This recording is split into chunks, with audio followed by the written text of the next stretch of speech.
नमस्कार दोस्तों, study with Dev channel में एक बार फिर से आपका स्वागत है। दोस्तों, पिछली वीडियो हमने औद्योगिक वित्त संस्थाएं यहाँ तक हमने चर्चा कर लिया था। आइए देखते हैं दोस्तों, औद्योगिक समितियाँ। कुछ औद्योगिक समितियों की चर्चा करते हैं तथा समिति और कार्यकाल एक तरफ तथा उनका संबंध किससे है एक तरफ। आइए इसको हम थोड़ा समझते हैं, क्या है औद्योगिक समितियाँ। तो बहुत सारी समितियाँ हैं दोस्तों, इनका कार्यकाल तथा इनका संबंध देखते हैं कैसे है। पहली है नरसिंह समिति।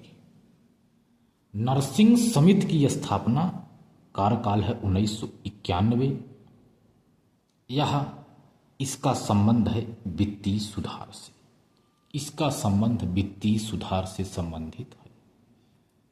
अगली समिति है नायक समिति। नायक समिति की स्थापना यानी कार्यकाल है 1992 में।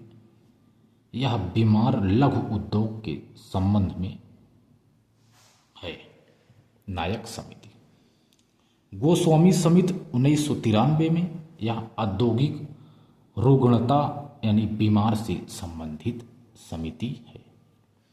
अगली समिति है आदित्य हुसैन समिति 1995 में। यह लघु उद्योग से संबंधित है। अगली समिति है मीरा सेठ समिति 1997 तथा 1997 में ही महाजन समिति बनी थी। तो मीरा सेठ समिति 1997 में जो बनी थी, यह कपड़ा उद्योग यानी हथकरघा कपड़ा उद्योग से संबंधित है तथा महाजन समिति 1997 चीनी उद्योग से संबंधित है। तो यही है। तो नरसिंह समिति 1991 में, नायक समिति 1992, गोस्वामी समिति 1993, आदित्य हुसैन समिति 1995, मीरा सेठ समिति 1997, महाजन समिति 1997 इनका कार्यकाल है। भारतीय औद्योगिक बोर्ड। कुछ भारतीय औद्योगिक बोर्ड की चर्चा करते हैं, जैसे काफ़ी बोर्ड कहाँ स्थित है दोस्त? काफ़ी बोर्ड बंगलोर में है। काफ़ी बोर्ड बंगलोर में है। रबर बोर्ड केरल के कोट्टायम में है। रबर बोर्ड केरल के कोट्टायम में। चाय बोर्ड कोलकाता में है। चाय बोर्ड कोलकाता में है। तंबाकू बोर्ड गुंटूर में स्थित है। तंबाकू बोर्ड गुंटूर यानी आंध्र प्रदेश में। मसाला बोर्ड कोच्चि में। मसाला बोर्ड कोच्चि में। जूट बोर्ड कोलकाता में है। मत्स्य बोर्ड हैदराबाद में है और अंगूर बोर्ड पुणे में स्थित है। यह भारतीय औद्योगिक कुछ बोर्ड है। अंगूर पुणे में है। मत्स्य मछली वाला हैदराबाद में है। जूट वाला कोलकाता। मसाला कोच्चि। तंबाकू गुंटूर आंध्र प्रदेश। चाय कोलकाता। रबड़ केरल। कॉफी बंगलोर में। औद्योगिक विनिर्माण नीति। भारत की पहली विनिर्माण नीति 4 नवंबर सन 2011 को बनाया गया। पहली भारत की विनिर्माण नीति 4 फरवरी सन 2011 को बनाई गई। मशीनों, औजारों और श्रम का उपयोग करके वस्तुओं के बनाने की क्रिया को विनिर्माण कहते हैं। इसके अंतर्गत हस्तकला से लेकर उच्च तकनीक की गतिविधियां भी शामिल होती हैं। इसका लक्ष्य होता है 30% तक रोजगार देना, 10 करोड़ नया रोजगार सृजन करना तथा जीडीपी में 25% आदि इसका लक्ष्य होता है औद्योगिक विनिर्माण नीति का।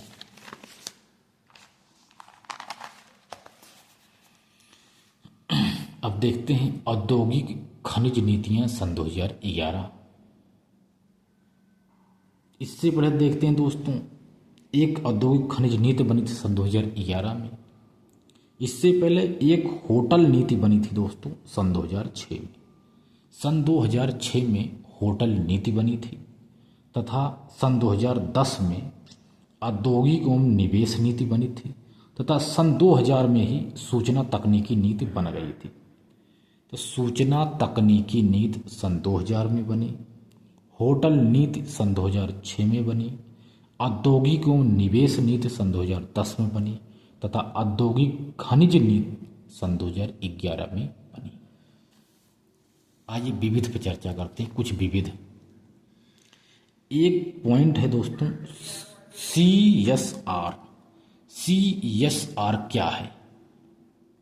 यह कंपनियों के मुनाफे का 2% सामाजिक क्षेत्र के विकास के लिए निर्धारित किया गया, जिसे कंपनी एक्ट सन 2013 के तहत लाया गया।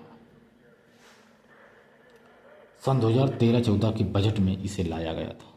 CSR या कंपनियों के मुनाफे का 2% सामाजिक क्षेत्र के विकास के लिए निर्धारित किया गया था, जिसे कंपनी एक्ट सन 2013 के तहत लाया गया। दूसरा है PNGRB, यह पेट्रोलियम प्राकृतिक गैस से संबंधित है। PNGRB पेट्रोलियम और प्राकृतिक गैस से संबंधित है। यह एक नियामक निकाय है। भारत में कई प्रकार के नियामक निकाय हैं, जैसे 1992 का सेबी, 1999 का IRDA तथा सन 2006 का PNGRB। यह सन 2006 में बना था। अगला है वित्तीय उत्प्रेरक। वित्तीय उत्प्रेरक औद्योगिक विकास एक हो जाने पर या औद्योगिक विकास रुक जाने पर, कुछ भी कह सकते हो, औद्योगिक विकास रुक जाने पर राजकोषीय सहायता के रूप में वित्तीय उत्प्रेरक का प्रयोग होता है। वित्तीय उत्प्रेरक का प्रयोग औद्योगिक विकास रुक जाने पर राजकोषीय सहायता के रूप में वित्तीय उत्प्रेरक का प्रयोग किया जाता है। अगला है रिफाइनरी, यानी कच्चा तेल से संबंधित है। रिफाइनरी वर्तमान में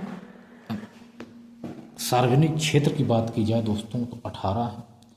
निजी क्षेत्र में सबसे बड़ी है रिल, जो जामनगर गुजरात में है, तथा RPL, दोनों सबसे बड़ी है। EOL या बॉडी नगर में है, ये भी गुजरात में है। यह IL लिमिटेड है दोस्तों, ठीक है। SRIL लिमिटेड, यह बॉडी नगर गुजरात में ये भी स्थित है, निजी क्षेत्र की है। संयुक्त क्षेत्र की है HPCL, यानी भारत ओमान रिफाइनरी लिमिटेड, तथा बीना MP में स्थित है IORL, यह संयुक्त क्षेत्र की है। औद्योगिक खनिज नीतियां तथा कुछ विविध भी हमने चर्चा की है दोस्तों। इसके बाद देखते हैं भारतीय कृषि। भारतीय कृषि की अगर बात की जाए दोस्तों तो काफ़ी लंबा वीडियो हो रहा है, तो दोस्तों यहाँ से अगली वीडियो में देखेंगे दोस्तों। तो मिलते हैं और बेहतरीन क्लास में, तब तक के लिए धन्यवाद।